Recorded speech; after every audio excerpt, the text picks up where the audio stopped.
राकेश झुनझुनवाला। राकेश राधेश्याम झुनझुनवाला। जन्म 5 जुलाई 1960, मृत्यु 14 अगस्त 2022, एक भारतीय अरबपति निवेशक, शेयर व्यापारी और चार्टर्ड अकाउंटेंट थे। उन्होंने 1985 में 5,000 रुपये की पूंजी के साथ निवेश करना शुरू किया। 1986 में उनका पहला बड़ा लाभ हुआ। उनकी मृत्यु के समय उनकी अनुमानित कुल संपत्ति 5.8 बिलियन अमेरिकी डॉलर थी, जिससे वे दुनिया के 438वें सबसे अमीर व्यक्ति बन गए। वे अपनी खुद की asset management firm Rare Enterprises में भागीदार थे। एक सक्रिय निवेशक और स्टॉक ट्रेडर होने के अलावा उन्होंने कई कंपनियों के अध्यक्ष और निदेशक के रूप में कार्य किया। वह कासा एयर के सह संस्थापक भी थे। उनके खिलाफ इनसाइडर ट्रेडिंग के लिए जांच की गई और 2021 में भारतीय प्रतिभूति और विनिमय बोर्ड सेबी के साथ समझौता किया गया।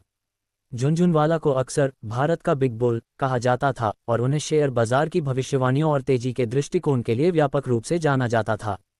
अक्टूबर 2024 में उनकी पत्नी रेखा झुनझुनवाला को फोर्ब्स की भारत के 100 सबसे अमीर लोगों की सूची में 28वें स्थान पर रखा गया था, जिनकी कुल संपत्ति 9.3 बिलियन डॉलर थी।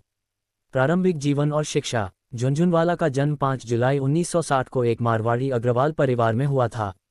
उनके उपनाम से पता चलता है कि उनके पूर्वज राजस्थान के झुंझुनू से थे। उन्होंने सिडेनहैम कॉलेज से स्नातक किया और उसके बाद institute of chartered accountants of India में दाखिला लिया। आजीविका। शेयर बाजारों में झुनझुनवाला की दिलचस्पी तब पैदा हुई जब उन्होंने अपने पिता को अपने दोस्तों के साथ बाजारों पर चर्चा करते देखा। हालांकि उनके पिता ने उन्हें बाजारों के बारे में मार्गदर्शन दिया, लेकिन उन्होंने उन्हें कभी भी निवेश करने के लिए पैसे नहीं दिए और दोस्तों से पैसे मांगने से मना किया। अपनी बचत के साथ राकेश ने कॉलेज में रहते हुए ही निवेश कर दिया। 1985 में 5,000 रुपये की पूंजी से शुरुआत करते हुए झुनझुनवाला का पहला बड़ा लाभ 1986 में 5 लाख रुपये के रूप में आया। 1986 से 1989 के बीच उन्होंने लगभग 20 रुपये 25 लाख का लाभ कमाया।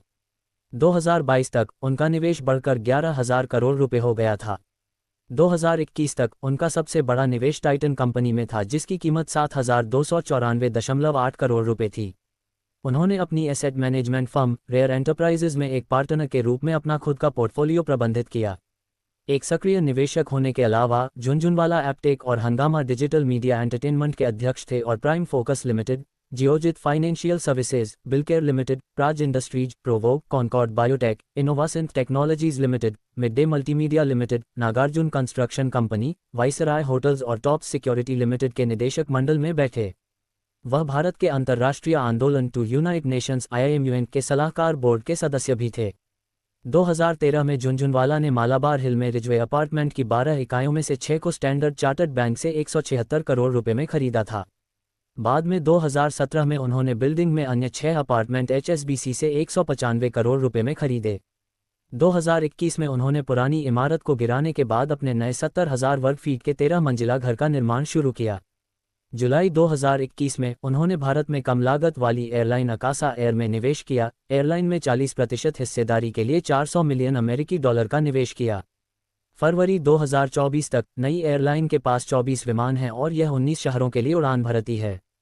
राकेश ने अपनी मृत्यु से पहले एयरलाइन में अपनी हिस्सेदारी बढ़ाकर 46% कर ली थी और कंपनी में सबसे बड़े शेयरधारक बन गए थे।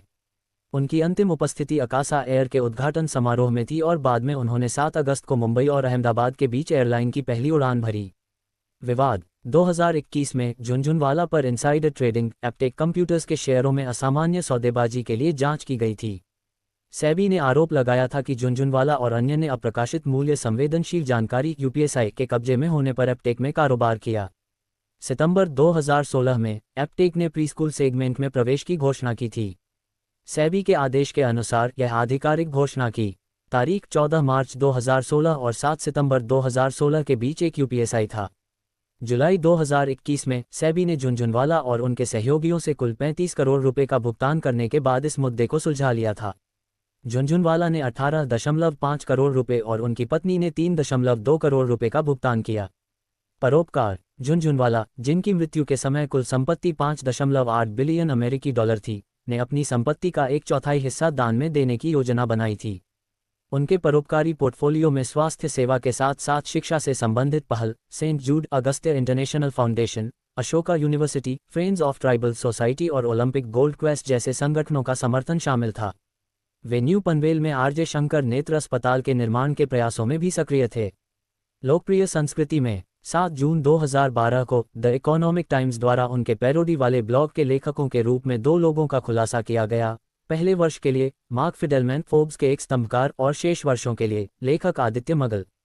वेब सीरीज स्कैम 1992 में अभिनेता कविन दवे ने झुनझुनवाला पर आधारित भूमिका निभाई थी। मौत 14 अगस्त 2022 को झुनझुनवाला बीमार पड़ गए और उन्हें मुंबई के ब्रीच कैंडी अस्पताल ले जाया गया और लगभग 6:30 बजे उनकी मृत्यु हो गई। डॉक्टरों ने बाद में बताया कि वे किडनी से संबंधित समस्याओं और तीव्र मल्टीपल ऑर्गन फेलियर से पीड़ित थे। भारतीय प्रधानमंत्री नरेंद्र मोदी ने अपनी संवेदना साझा करते हुए कहा, राकेश झुनझुनवाला अदम्य थे। जीवन से भरपूर, मजाकिया और व्यवहारिक, वह वित्तीय दुनिया में एक अमिट योगदान छोड़ गए हैं। वह भारत की प्रगति के बारे में भी बहुत भावुक थे। उनका निधन वित्तीय दुनिया के लिए दुखद है। व्यक्तिगत जीवन। राकेश झुनझुनवाला ने 22 फरवरी 1987 को रेखा झुनझुनवाला से शादी की।